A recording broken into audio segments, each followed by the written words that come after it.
musst du wie es passt. Ich muss mir das kurz angucken. Du kannst bitte die Maske abmachen.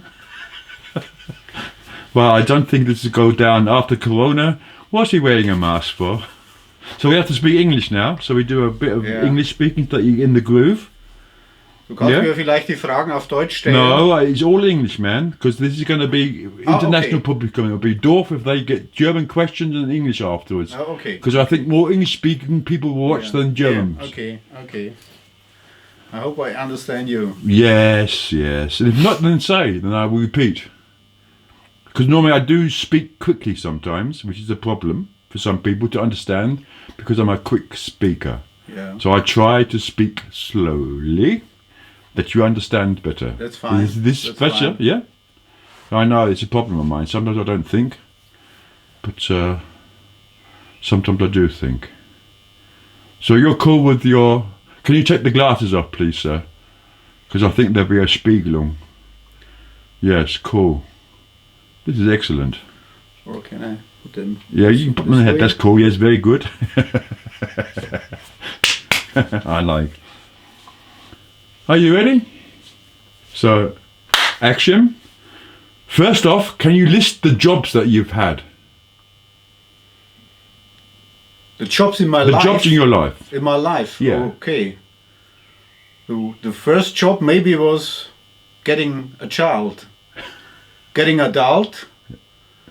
Then I went to the gymnasium. Studied teacher for ground school in Regensburg.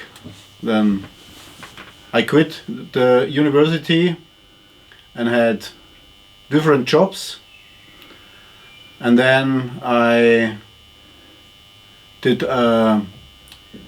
civil service, as we call in Germany, and then I started in 1988 as a journalist, and I quit the job in 2021. This year? This year, that's right. Journalist for what? Journalist for culture. Oh, a culture journalist. Yeah. Highbrow. I was responsible for literature, music, exhibitions and so on. Music. And this is how you got in contact with Kevin, to know Kevin? I got in contact with Kevin first as a listener to his music. And live music or records? Live music. He played 3 times in my hometown, and one concert was with the band, with the Paradise Band. He played in the youth center, so called, and 2 times I met him in a small club where I think he played only with Friedel Pora, with only acoustic, 2 acoustic concerts.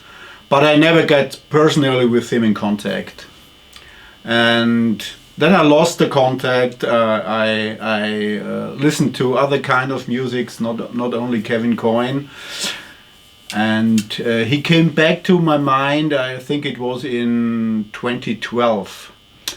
I was responsible in a team for a literature festival in my hometown in Weiden in Upper Palatinate in northern Bavaria, and there was a new team and we had new ideas for the festival, and I was responsible for the exhibitions. This was one new part of the festival, and the first exhibition was Günter Grass, who got the Nobel Prize for Literature, and the second exhibition was Armin Müller-Stahl, a German actor and musician, and then I organized an exhibition with Klaus Voormann.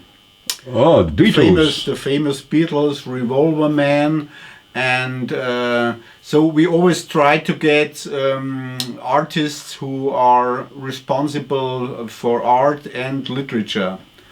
And then Kevin came in my mind, and I remembered him, and I got in contact with Helmi and said, I'm a journalist and I'm working for the literature, for the poetry festival, and Kevin also painted. Can we make an exhibition? And Helmi said, yes, yeah, sure, we can make it.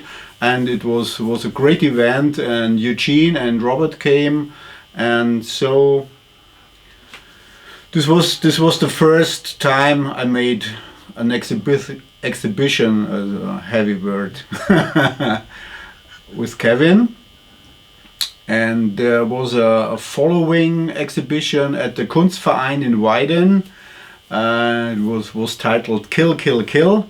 And then Hamley said, "Ooh, if you are interested, you can take care for the work of Kevin." And so I got in contact once again. This was after Kill, Kill, Kill was when then? What year? I think it was in 2013. Oh, so you really got involved after Kevin had gone? That's right. So I met him live, only in concert, but I never got in contact with him as an artist or personally. So this is really weird because all the being Marjory Razorblades, everything who worked for Kevin. Yeah. And my final question is, how did the job end? Yeah. But you're the only guy that doesn't have to answer this question because you're the only guy that is still working for Kevin. That's right. So I made a lot of exhibitions in the last year. We've got one in Austria and here in Bavaria and Germany, and there was a last exhibition last year, but it had to be cancelled due to Corona. It was a very big a kind of retrospective here in Nuremberg at the Kunstmuseum, and there are more exhibitions planned. One gallerist called me from Italy and Amsterdam, but we can't plan anything at the moment. What I did in the last years, except for making exhibitions, is I made a catalog. It is the first catalog ever done for Kevin's art. It's kind of it's between a reading book and a picture book. Well, hold on, sir. Yeah. Hold it in the camera. That's right. And one other thing, can you switch the light off, please? This is the cut. This is The light, no, that light is still on. The room light. Yeah. Can you switch that off briefly? This one? No, on the wall. Oh, there it is. Okay. It's better? Well, that's what I want to see, you see, because I just noticed I forgot to switch the light off. So now... Okay. No, put it back on. We keep it as it is. Okay. That will just disturb the No ambience. No problem. My mistake, but I do fuck up sometimes. So now we're... Cut! We're on again. So this is the catalog I've made. The first ever done. Kevin never had a catalog for any kind of exhibition. And it was a great exhibition in Cham. It's a small village, also in northern Bavaria, and this was financed by friends and fans of Kevin Coyne. And I think it's a very interesting book. It's a great book, if I might say so, because you sent me one, and Yeah. I had a few dentist appointments usually because I've been a bad boy. Yeah. I had to go. It cost me a lot of teeth. Yeah. Putting it bluntly. So I spent a lot of time in this fucking chair. I hate dentists. Yeah. And I always had that book with me, and I've read them all. That's great. And I thought That's this is a great. fucking great book because they're nice, short, and precise bits from people that knew Kevin. That's right. That's And right. you get the flavour of Kevin from his personality, and you get the art because Kevin's always known as a musician, but he really should be known as a painter. That's right. That's right. And he's also a poet. He wrote a lot of books, and this was made by, as I said before, by fans, by a kind of sponsoring and crowdfunding. Kevin Coyne fans from all over the world, from France, from England, from America, and so we made Netherlands, this. Belgium. Made this Belgium. So we made this catalog. This And this is still available to buy. This is still available. Yeah. How much? It's 10 euros. Cheap. Now 10 Worth euros. every penny. Yeah. We also got a relaunch of the website. It's still on the www.kevincoyne.de, but there are. This is a new, relaunch with different things. It's worth to visit. I think so. I also made a release this year together with a friend of mine who is also a poet and a painter. A new book with unreleased poems of Kevin Coyne, and it's called The Poems Are Between the Lines. Die Gedichte stehen zwischen den Zeilen. And the German artist is called Jürgen Huber, a friend of mine. And then we've got poems by Kevin Coyne, and they are in German and in English. Yeah. Because one of my favourite pieces of his is one of his books. It's a sketch in heaven where Jimi Hendrix, Janis Joplin, all the 27 Club up there. Yeah. Sid Vicious. Yeah. And they're in the bar. Okay. It's like a play, like a film. Okay. I've been reading it recently, and when I get a bit more complicated with this machine or whatever, I'll have a go at doing this film, man. Okay, that's good idea. If I'm allowed to, that is. Yeah. You have the rights, do you? Oh, you're the man to ask. Who do I ask? Do I ask you or do I ask Helmi? I don't know. You can ask me. I ask you then. Yeah. Can I do this as a project? But not this year, next year. Yeah, maybe. I've got too much lined up this year yeah. already, but this is a future project because I need some people to act. Yeah. So this is the second project. Then there is the new biography, but I was only shortly involved. And this is the first biography which was released about Kevin, and it's written by Stefan Radelmeier, a friend of Kevin's, who did the last interview the day before he died, and it's very well written with a lot of details. It's worth reading, and I tried to find a publisher to release it in English. Because the amazing thing I found about Kevin, he was on the stage the week before he went. He was due to play a gig in Austria, in Vienna, the day before he died. Yeah. And he's doing interviews, even though he is severely handicapped. Yeah, that's right. I think the last concert he gave was in Hamburg, and then he came back, he did this interview, and the next day he died, and the next concert would have been in Vienna. That's right, yeah. So another project I started some weeks ago is Kevin Coyne live in concert. I tried to find out where Kevin played, and it took me about 2 or 3 days, and then I found hundreds of gigs in the internet, and at the moment I have about 1,000 concerts Kevin played all over Europe. He played in Estland. He played in Belgium, in France, East Germany. In East Germany, he also, when the wall was still up. That's right. He played, I think, in the 70s. He already played in the German Democratic Republic. Because I went to East German Youth Radio. Yeah. And they knew him there, and that was my ticket in, because I was a Wessie. Yeah, that's right. Trying to barge into the Musikredaktion of these East Germans. They didn't want me. They tried to bite me off. But I said to the chef, I can get Kevin. Kevin? Yeah, I can get Kevin. Do it. And I got the Kevin interview.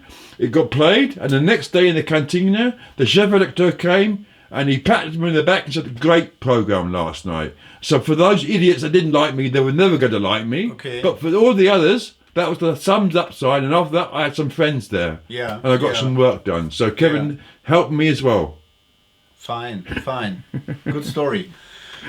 He also played in Austria, Germany, Great Britain, England, Scotland, Wales. He played in Australia and in the United States. So we played all over the world, as you can say. And he played with a lot of famous people. Andy Summers. In his band, you mean? Most of them know as the Police guitarist, was in his band.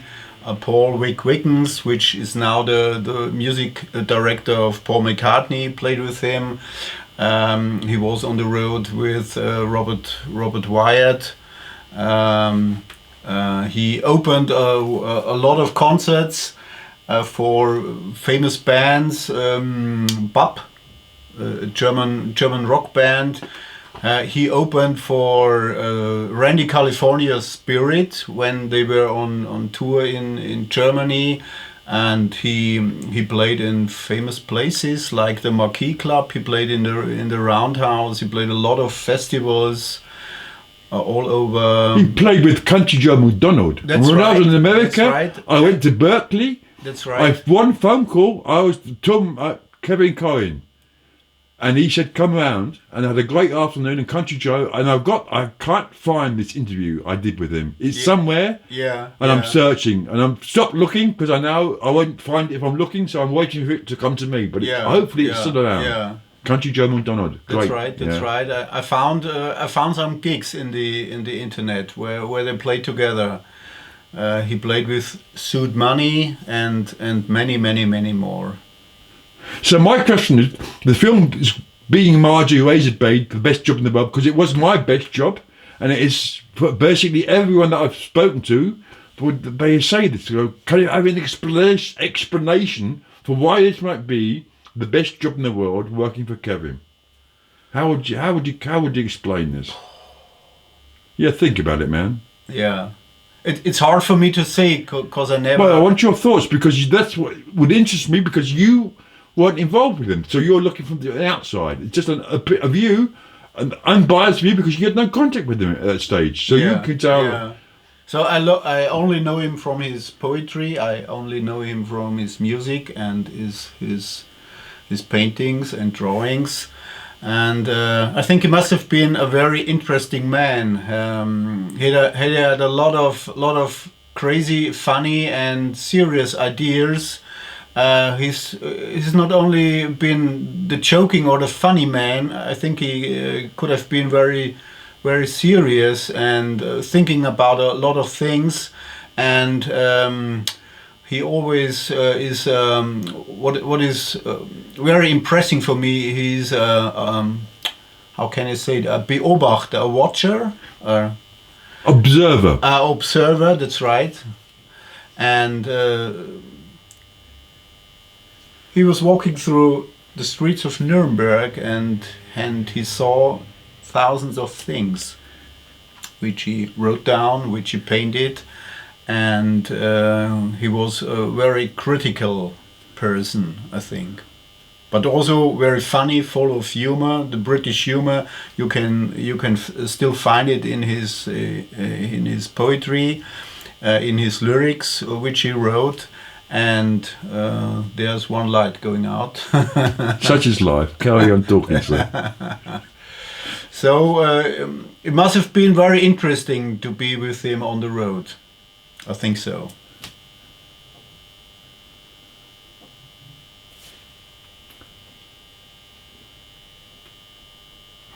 I think we're done.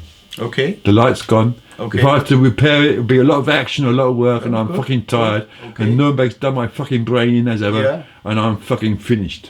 And I want to look at some paintings here of Kevin. Yeah, okay. And Feierabend, as you Germans like to say. Good.